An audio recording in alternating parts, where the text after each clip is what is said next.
अब मेरा समय आ गया है। मेरे अंतिम युद्ध का समय आ गया है। द्वापर युग से दशावतार की प्रतीक्षा करो। द्रोणाचार्य का पुत्र अश्वत्थामा।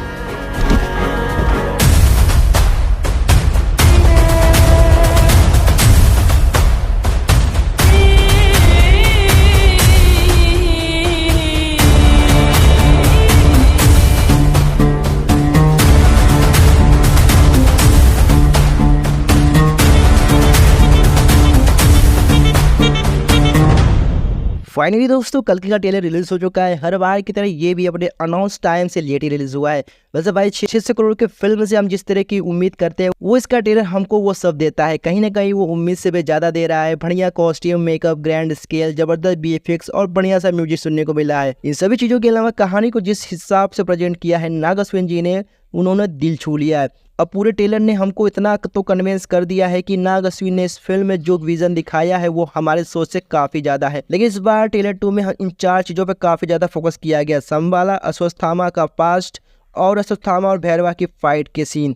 कल्कि के ट्रेलर में पहले ही शॉट में संबाला की एक छोटी सी झलक देखने को मिलती है, जहां पर एक बड़ा सा पेड़ नजर आता है जो पूरी तरह से सूख चुका होता है, जो ये दिखाता है कि यहाँ पर पानी की कमी है। और पेड़ के चारों तरफ संबाला के लोग खड़े होते हैं, बल्कि उनकी सेना तैयार हो रही होती है।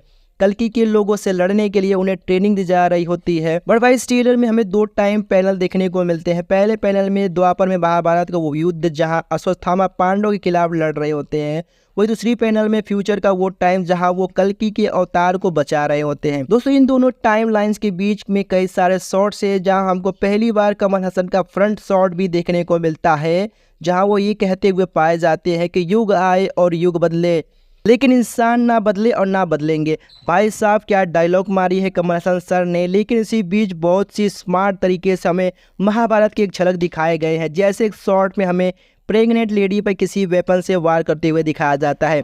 ये प्रेग्नेंट लेडी मुझे तो उतना ही लगी जब अश्वत्थामा ने ब्रह्मास्त्र को उनकी कोख की तरफ घुमा दिया होता है और उसी के बाद भगवान श्री कृष्ण ने अश्वत्थामा को श्राप दिया था। इसी के साथ ही महाभारत का वो युद्ध जहां हमें एक हाथी मरा हुआ भी दिखाई देता है, वहां भी उस इवेंट का दिया गया जहां गुरु द्रोण को महाभारत के युद्ध में मारने के लिए धर्मराज ने अश्वत्थामा के मरने का समाचार दिया है। क्योंकि भाई लोग अश्वत्थामा नाम का एक हाथी उस युद्ध में मारा गया था। यहाँ भी मैं श्योर हूँ कि ये वही हाथी है। इसके साथ ही जब दीपिका संबाला में आती है तो उनके आते ही वहाँ बारिश शुरू हो जाती है और कुछ शॉट में पौधों को भी उगते दिखाया गया है, यानी भगवान के आने का संकेत होता है। भाई अब तक जितना भी मटेरियल फिल्म में आया है, हमें तो पता है कि इस दुनिया में पानी खत्म हो चुका है। कॉम्प्लेक्स ने वो सारे रिसोर्सेज खींच लिए। ऐसे में बारिश का आना भी किसी चमत्कार जैसा ही है। एक सबसे बढ़िया बात तो ये लगी कि संबाला में हो रही लड़ाई को भी कुरुक्षेत्र में हुए महाभारत से पैरेलल दिखाया गया है।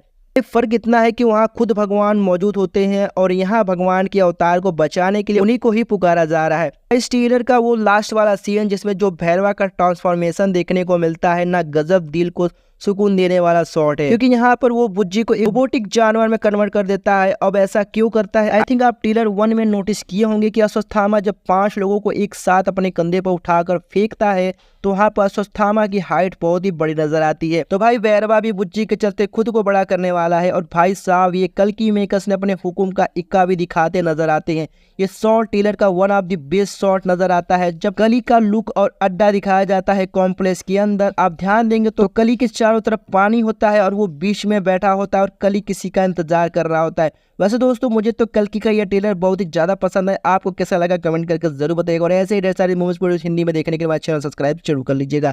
Thanks for watching this video.